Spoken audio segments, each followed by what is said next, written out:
আসসালামু আলাইকুম বন্ধুরা, কেমন আছেন সবাই? আজকে আপনাদেরকে দেখাবো।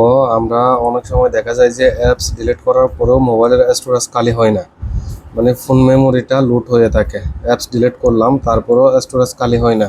আর আমাদের অনেক গুরুত্বপূর্ণ ডকুমেন্ট অ্যাপসের সাথে মোবাইলে থেকে যায়।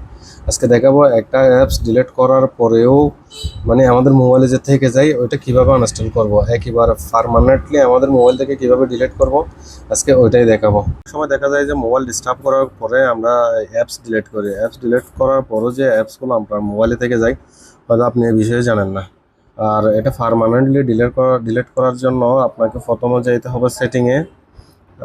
সেটিংয়ে যাওয়ার পরে এখানে গুগল লিখে আছে, গুগলে যেতে হবে। গুগলে যাওয়ার পরে তারপর লিখে আছে কানেক্টেড অ্যাপস।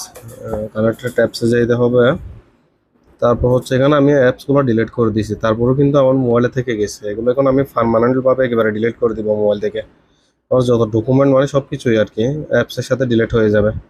এটাতে গেলাম, এখানে লিখে আছে delete all connected date you have with, মানে এটা আমি একেবারে ডিলিট করে দিব পার্মানেন্টভাবে।